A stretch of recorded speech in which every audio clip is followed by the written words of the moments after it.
All right, the day has finally come where we're gonna take this thing out. After working on it for 2 years and really just going through like everything on the truck, I've redone all the wiring, the engine's been redone, the cooling system's all new, the suspension's all new, the brakes are all new, everything is all new, and none of it has really been tested. So we're gonna hope for a smooth video today and a smooth test drive, but there's a couple things we have to address before we get on the road. So I'm gonna take you back to the bed of the truck so we can get started. All right, so the first things you might notice are the chains. I got these from LMC Truck.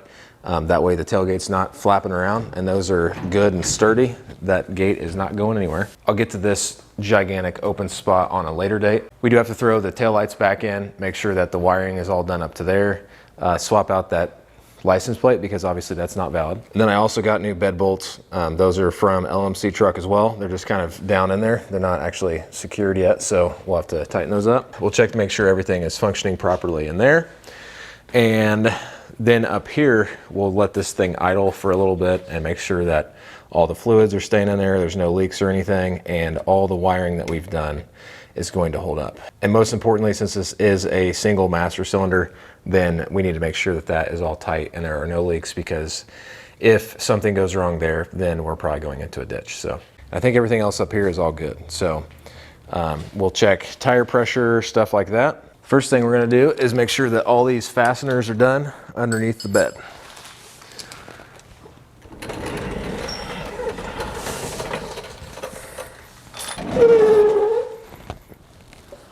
All right, so now that the bed is nice and bolted on, we're gonna work on the taillights.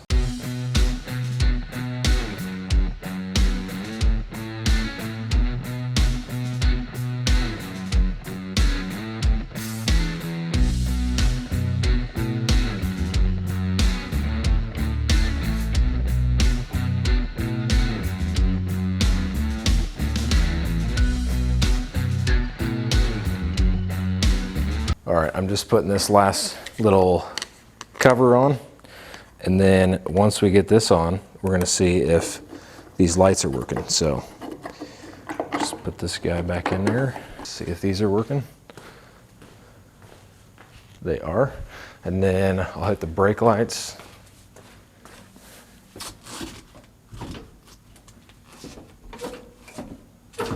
All right, so it appears that we got a problem with the passenger side brake light, so we're gonna see if we can figure that out. So I checked to make sure that the bulb was good. It's good. I even changed it just in case, and still the same thing.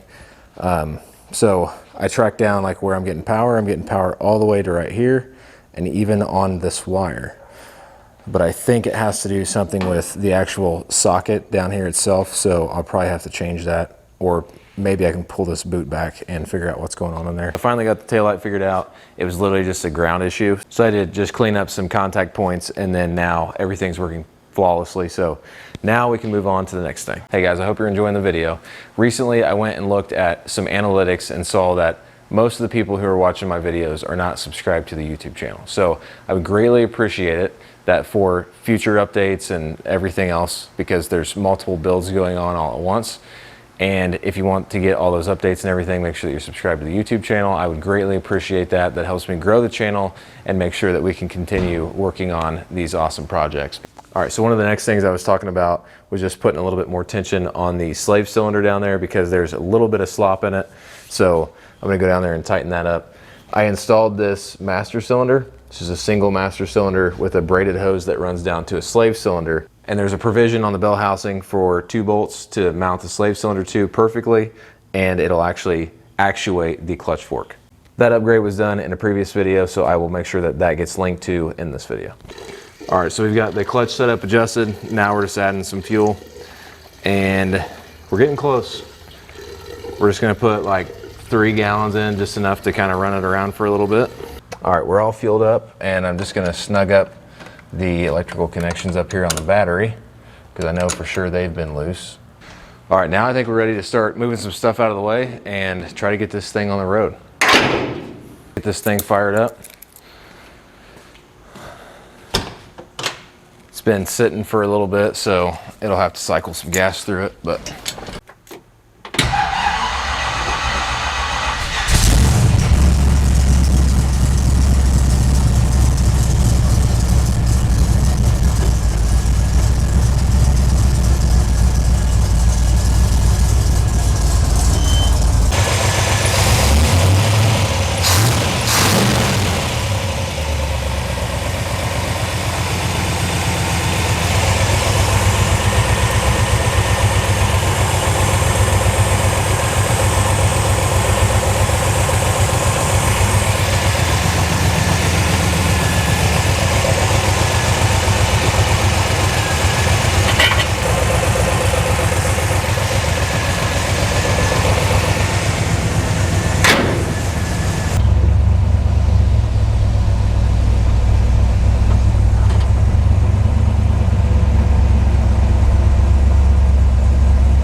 right, so far everything is running great. We're just gonna let it kind of heat cycle here, make sure that the electric fans kick on, and then as long as the electric fans kick on and I feel like I have some brake, then we're gonna take this thing out for its first spin. All right, so my little fan override is working. We have really good oil pressure. The temperature hasn't really got up that high yet. It's right around 160, so. All right, it's running really smooth right now, which is a good thing because I get a little bit nervous whenever I do a lot of work on something and then take it out for the first time in forever. So everything is running phenomenally though right now. So as long as it keeps this up, I'm sure that this is gonna be a great ride. The clutch linkage, that little adjustment I made, it seems to be working really well. Sounds good, sounds healthy. So just gonna give her some time.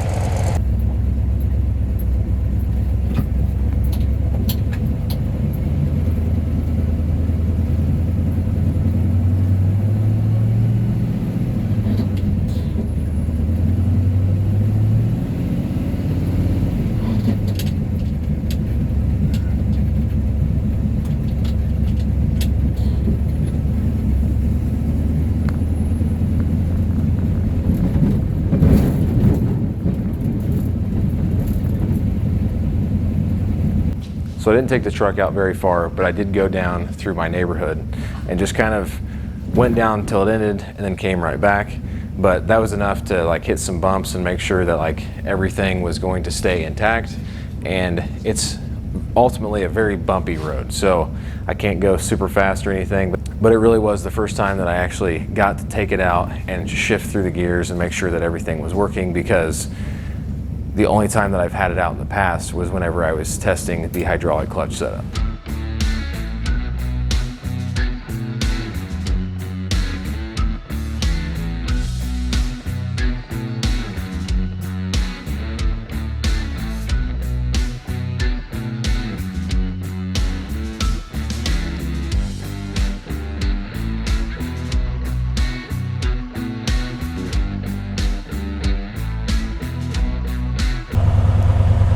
All right, I just made it back from my first little drive.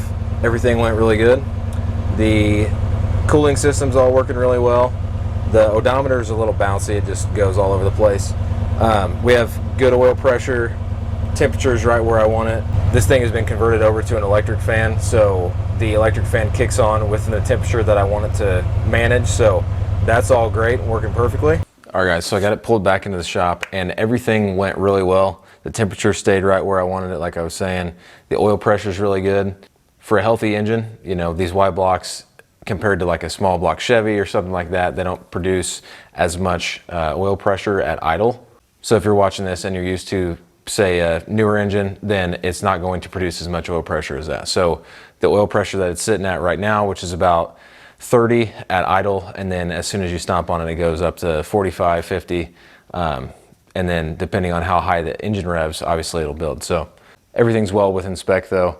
The one thing that I did notice, the only thing that I thought may be an issue, is I gave it really hard brakes at one point and it kind of pulled to the right. So that might be just an adjustment on the front brakes. The front brakes are not new, so I could replace those anyways. But yeah, everything seems to be functioning perfectly fine. And there's no kind of like really bad rattles or anything like that. So everything is just running really good. So the one thing I want to change on this truck, just for safety reasons, is it has a single reservoir master cylinder, which that means that all the lines that are plumbed to the brake are on one system, which means that if there's any kind of leak in this brake line, then you lose power to all your brakes because all your fluid is shooting through the one hole. We are going to be going to a brake booster as well, so I don't mess around when it comes to brakes. I want to, if everything else goes wrong, that's perfectly fine, but I want to be able to stop before I smash into a tree or something. All right, so I'm going to call that a successful first run, and I do want to get those brakes changed because obviously it's just a very old system, very old technology, and I'm not necessarily wanting this thing to be 100% factory or like what it would have been from the factory. So I'm wanting to make some modifications to make it a safer ride and to make it, you know, more dependable and everything like that. So, all right, so in other news, the Nova on the driver's side, if you saw my last video, the quarter panel, I got that put in. So the driver's side is done. I got to do a little bit of a patch right down there, but the whole section I put in right here is really good. And then I've got to go over and do the entire passenger side. So I've got about a week now where I can try to go and tackle the passenger side of that and try to make some dent. So if you're interested in Chevy stuff, I know this is a Ford video and some of you guys don't like Chevy stuff, but if you're into Novas, go check the videos out because that's going to be coming a long way. And I got some big plans for that and the truck. So make sure that you're subscribed to the YouTube channel. But other than that, I really appreciate you guys watching this. Hope you guys enjoyed it. And it's been a great first ride. Everything went as planned. So until next video, I'll see you guys later.